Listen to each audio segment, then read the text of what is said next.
when they talk about these near-death experiences where they go into the light and they become a part of it, and it's bliss. It's 100% pure, unadulterated bliss. And that was how we felt. Now, this went on for 15 minutes, and Mauricio, by this time, was just sweating bullets again. He was soaking wet, and he was such a peaceful, loving man. And then he left the room. He said, stay there for about 5 minutes. Don't get up too fast. And then he said, just come downstairs. So my wife and I we were still holding hands, and we were just incredulous, but we couldn't even speak. It was such a blissful experience. Finally, after about 5 minutes, we just sort of got up and had that real woozy, light feeling, and we came gliding down the stairs, just like Gail's mother had about an hour or so before.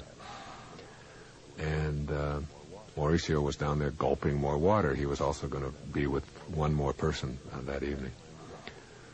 At that time, we had a little baby, Sage, and she was, I think, about 9 months old, so Marcy was nursing her. And when Marcy nurses her children, she's very in tune with them, very connected to them, that intuitive kind of sense with them. And our teenage daughter, Stephanie, was babysitting, and she was having trouble with the baby. So when we came downstairs, and people, of course, were coming up saying, what was it like? We saw the lights. We go outside, and we all that. And neither one of us could talk. Somehow this bliss just kept us from being able to describe it. And I went over and got a pad of paper and wrote down notes, because I knew I wanted to describe this on these tapes, and I wanted to write about it, and I wanted it to be exactly accurate. So I wrote down the date, the time, the experience, and what we were experiencing. And the phone rang, and it was Stephanie calling, and she said, is my mother there? And Marcy went over to the phone and picked up the phone, and Stephanie said, you've got to come home now. You've got to come home. The baby's just crying. And Marcy said, baby? What about the baby? Now, this was just a different person. And as a matter of fact, her appearance changed when she came down the stairs. Her very physical appearance was different. I'd never seen her face shaped that way or look that way. There was such a clarity and such a pronouncement of her bone structure and everything. Either she changed or my perceptions of her were so sharpened that I was seeing something I'd never seen in her before. And her response was, Stephanie, you're just going to have to take care of it yourself. And Stephanie's going, well, who is this? This isn't my mother I'm talking to. And she said, I'm sorry, you'll have to take it. And she just put the phone down very gently and just came over. She said, Stephanie will handle it. She hardly even remembers having said that. And we drove home that evening, and we were talking about the experience, and I had written down the notes, and I said, I'm now going to start writing about miracles. I said, if this isn't a miracle, I don't know what it is. I've never felt anything like this before. It's like it totally transformed our lives, and our relationship changed. I mean, so many things. Just the way we were talking to each other was much more gentle and much more caring. And I got home, and I went in, I was taking a shower, and I came out of the shower, and I looked at my leg, and there was no scab there. It had all just sort of healed over. I mean, it was just, you could hardly tell that I had this rather severe injury. I mean, it was really cut up pretty badly. And I noticed that I wasn't limping anymore at all. It wasn't favoring it, I should say, any longer. And I just couldn't get that somehow this thing had happened.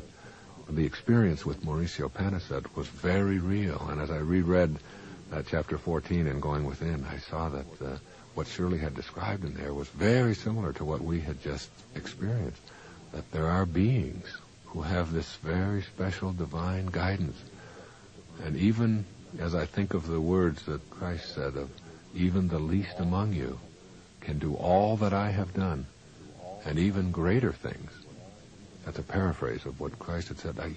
I began to take those words literally and see them in there, that we have within us very special purpose while we're here, and that we can access that and go in there and find that. I left that experience with a profound absence of judgment since that happened. I have never doubted that anything was possible for a human being to experience since that time of going through that. It was the most profound, personal, interactive experience with miracles occurring right there, with the ability to do things that I just thought were not possible for human beings to do. I mean, how do you get lights?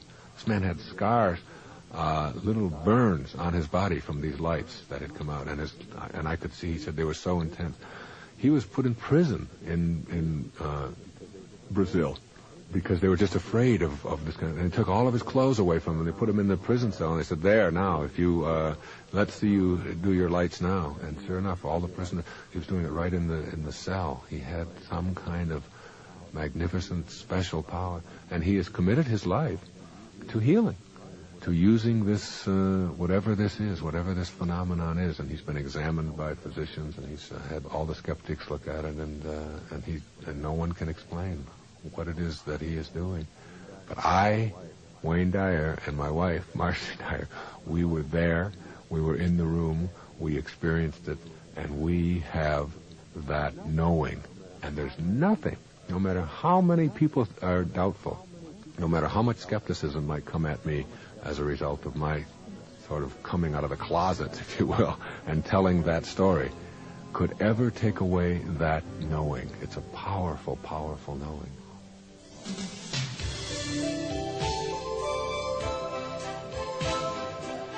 And finally, the last point that I want to make in shifting around of beliefs that will manifest real magic for you is that you have to go beyond logic. You cannot rely upon that which you have been taught, that if it's not logical, it doesn't exist. The world doesn't function on a rational basis. The way the universe works is not based upon some rational, logical, scientific formulation in which everything fits neatly into a formula called cause and effect. At the very building block structure of nature, where energy and love and harmony reign, everything that we thought is what logically ruled the universe turns out to be no longer applicable. It just doesn't work the way we thought it did. That the fact that we're all connected, the fact that this divine intelligence flows through us, the fact that particles don't behave like particles, the fact that life curves back on itself, the fact that all matter is composed of nothing but empty space, and that all of the physical material world, the superstition of materialism, is that we think that things are material when in fact we examine them, we find out that they're not. That the secret that sits in the center and knows is not some logical formula. It's not some logical person that is there that we can find if we dissect and look closely enough. It is an invisible intelligence that is there, that defies logic. Get past your rational left brain, move into your right brain, and get ready for real magic.